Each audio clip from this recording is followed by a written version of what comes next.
hello, dear. It's your mother. It seems like we never hear from you anymore. Well, don't worry. Your father and I are fine. And honey, when you get tired of living in that damp, chilly house, your room at home is still waiting for you.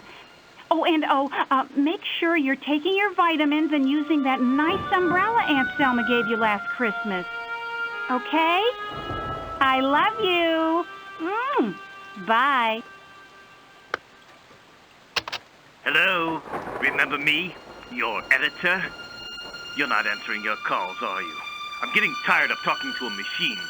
I thought you'd be home writing, but apparently you're not. You know, I can't send out that advance until I actually see some of that story you're working on. Call me back.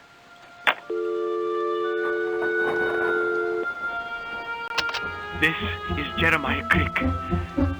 Something has happened. Something horrible. I have to leave immediately. I don't know how long I'll be gone. Amanda is here at the lighthouse. I don't want to leave her alone. Please come right away. If you don't hear from me soon, it will mean that I have failed. And then... Oh, God, I just can't think of that now. There is no time. I have no choice. Please, you're the only one who can help me. Come now.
April 12, 8 a.m. In unpacking a recent shipment of books from the university, I came across an arcane work entitled The Godel Universe. Browsing through it idly, I was surprised to discover a theory about the space-time continuum that today's theoretical physicists have either forgotten or ignored. Godel's theory is based on a group of motions of Bianchi type 8, in which the invariant varieties for the motions are three-dimensional hypersurfaces containing null and time-like lines, i.e., the orthogonals to these hypersurfaces are space-like. However, the Godel universe admits a four-parameter group in which the Bianchi type 8 is an invariant subgroup, thus revealing a universe both homogeneous and stationary. This stationary characteristic makes the model unsuitable for a representation of the universe as we know it. Godel's hypothesis ends there, but I think it may apply to my own research on distortions in space. If our universe may be compared to a single sheet of paper, then with the proper bending of that sheet, any 2 points in space, no matter what the linear distance between them, may be brought into proximity, enabling instantaneous travel over distances of many light years. My theory that electricity focused through a Fresnel lens would create just such a proximity point is supported by Godel's model. I will incorporate it into future calculations. April 29, 11 p.m. I have modified the algorithm to include Godel's theory and focus the Fresnel lens accordingly. The storm is supposed to move in sometime after midnight. I will wait up for it, though these late nights are taking their toll. Hopefully this storm will be intense and the lightning rod will attract the bolt. If the power modulation tube can withstand the initial blast of energy, it should regulate the flow through the Fresnel lens, which in turn will focus it directly into my device. Maybe this time I will get some conclusive results.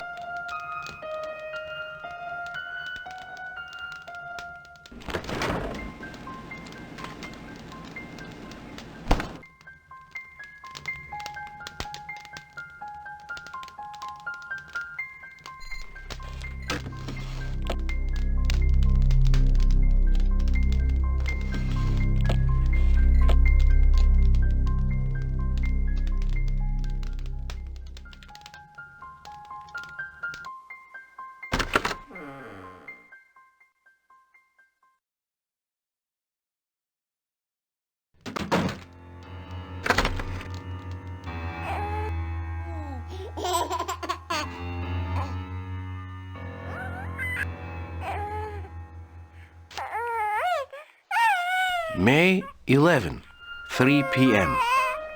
Today I opened the gate and was about to begin modifications when a figure suddenly appeared on the other side. It was bipedal and roughly shaped and sized like a man, though impossibly thin with long limbs.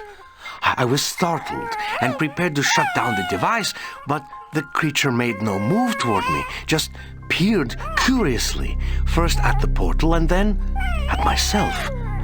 Its eyes were small and intelligent, almost mischievous, but there was no malice in them. We stared at each other for as long as a minute.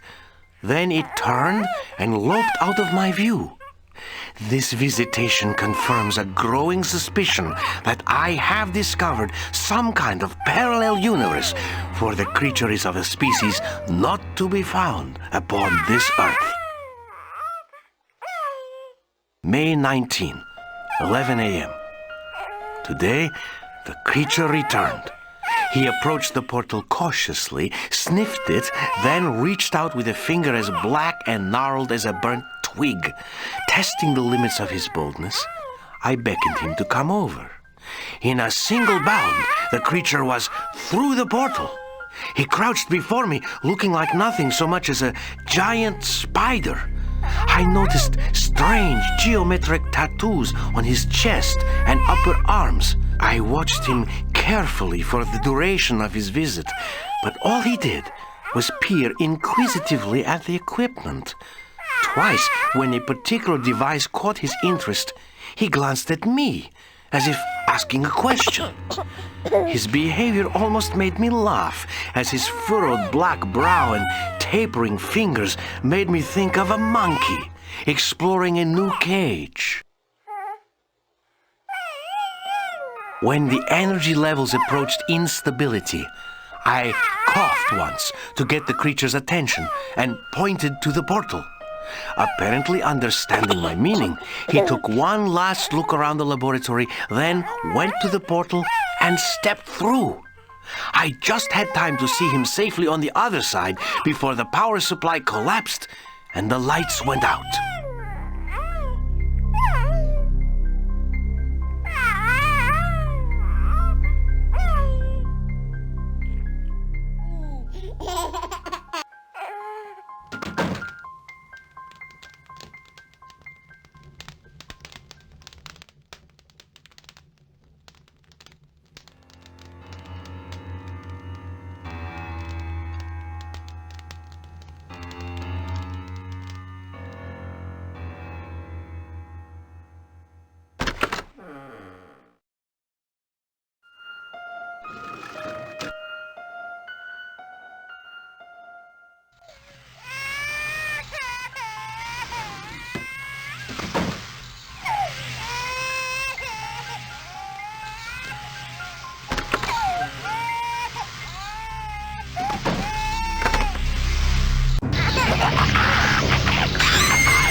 July 1st, 4 p.m.